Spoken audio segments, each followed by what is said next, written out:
I am here at DakuCon with Nina. Nina. She is one of the, correct? Yes. Okay.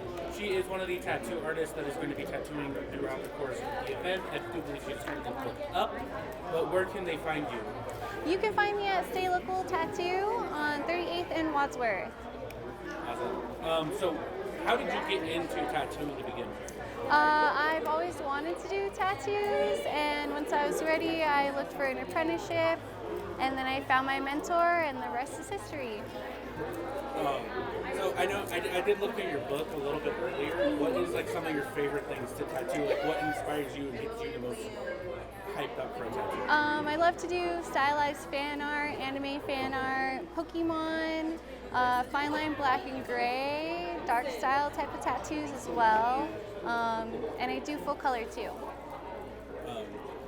To get to your style, because I know like your mentor might not have the style you currently have. How did you find what works best for you? I actually am pretty self-taught in drawing, and I watch a lot of YouTube. YouTube's taught me a lot in terms of art style. I watch a lot of illustrative YouTubers as well, and they always talk about finding your own style and making things look unique, so that's always been really important to me. I guess what do you look for like your clients too? Because I know like some people might not vibe as well. What do you look for in the person that you are tattooing? So it's like the best session you can have both you and the client. I always try to make my clients feel really welcome. I have like accommodations in my station, such as like food, drinks, and snacks. And then we go through a consultation process either via email or in person. That way I can get a good idea of what they're looking for and what they expect from me, as well as what their vision is. And I just kind of go through the process like that.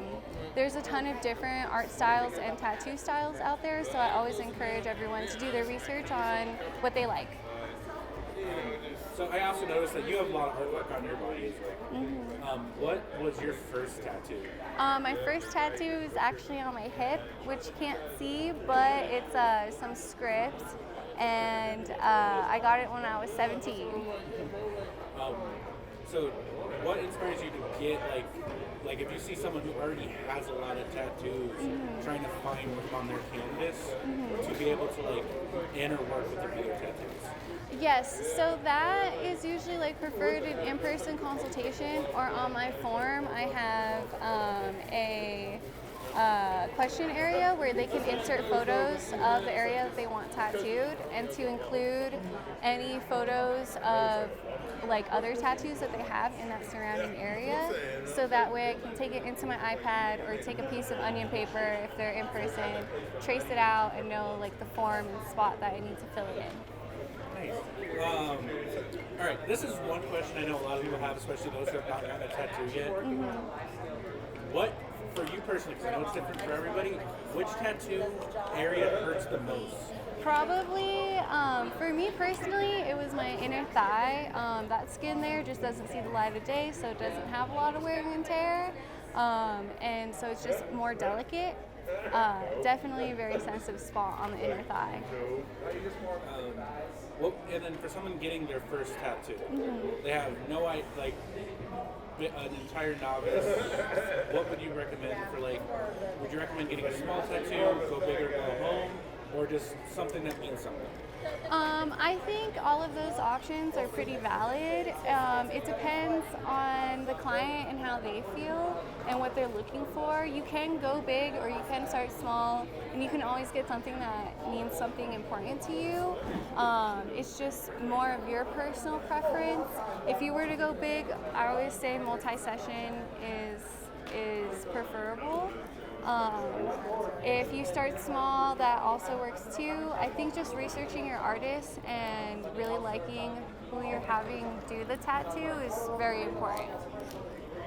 And I know tattoos haven't always been the most socially acceptable, and it's become more and more acceptable as the years go by. But like, how do you work around in a professional environment with people who are naysayers? So at that point, I think it depends on like your personal prerogative. As you did say, tattoos still have a stigma.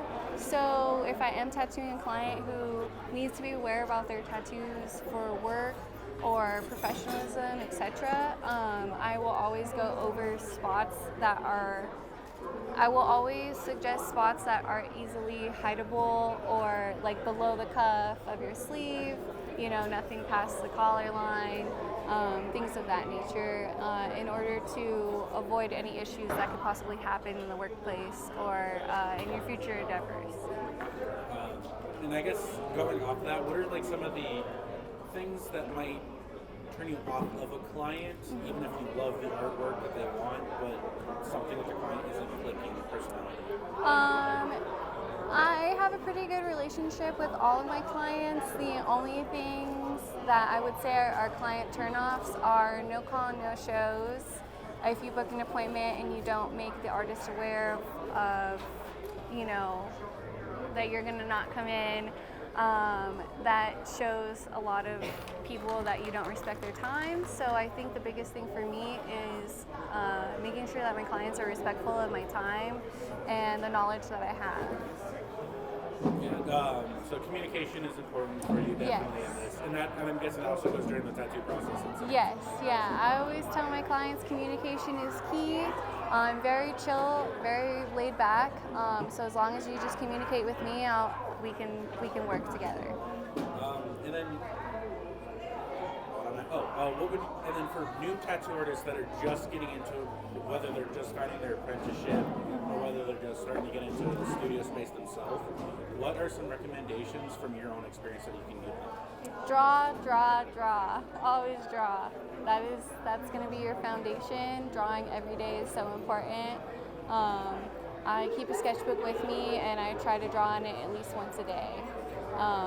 Your drawings will always serve you, so make sure you serve them. So I'm guessing you've also been an artistic kid since you were a kid.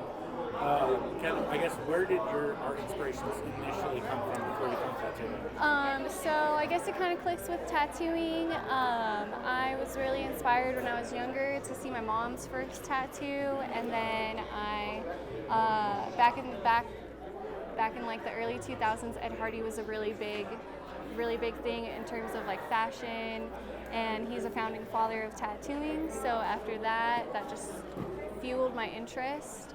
I actually started by drawing wolves a lot. That was like my wolves. Wolves. Oh, wolves. Wolves, yeah. Okay, sorry. No, you're fine. I started by drawing wolves a lot, and so that just kind of furthered my interest, and then it went to anime and fan art. So did you draw any of your own tattoos? Not any that are visible, no.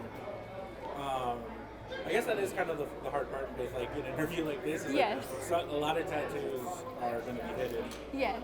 So I guess the ones that are visible, which one's your favorite? Between my chest piece by my homie Left Hand Josh, or my neck piece by my other homie Hariki Tattoos. And I'm trying to think. And then, so what is the difference between tattooing like in a studio space versus like a convention like Daku? So at the shop that I work at, Stay Local Tattoo, we have 4 other artists, and so we're in a closed space. We're all very tight knit. Versus tattooing there, versus here, I have to bring a lot of my supplies, whereas I'm already settled over there. And then the con environment's really fun because I love to see what everyone else is selling or makes, especially in the artist alley. And I get to meet a whole bunch of new people, which is really nice in conventions. Versus the shop, we are a walk-in shop, so you can walk in anytime. So we do get a lot of clientele that way, but it's just like a more, I guess, like toned down environment versus the con environment. Oh, definitely. And then, I guess, so we'll leave it off at one more thing. What is something that you would highly recommend for anybody who, whether or not they want to get tattooed in the art world or whatnot, just one more piece of advice for anyone? I guess if you're looking to get tattooed, always do your research. And if you're looking for an apprenticeship or just an artist in general, never lose the passion that you have to make your art. And then once again, where can anyone find you? Stay Local Tattoo here in Colorado, Wheat Ridge, Colorado, on 38th and Wadsworth. Awesome. Thank you so much for your time. Thank you for interviewing me. I was joking about it forever, and I was like, I really want it, and they didn't believe me that I was doing it, and That is great.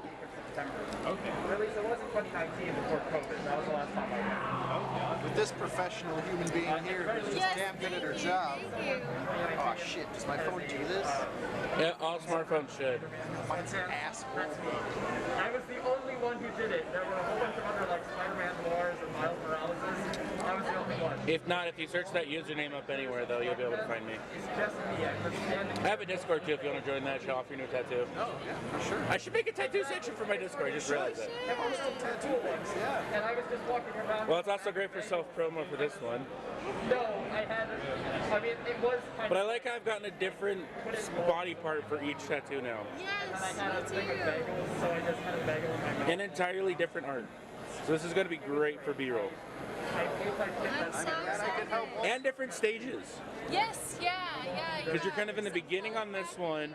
The other one you were kind of like middle of the line work. And then you were coloring in the star. Yes.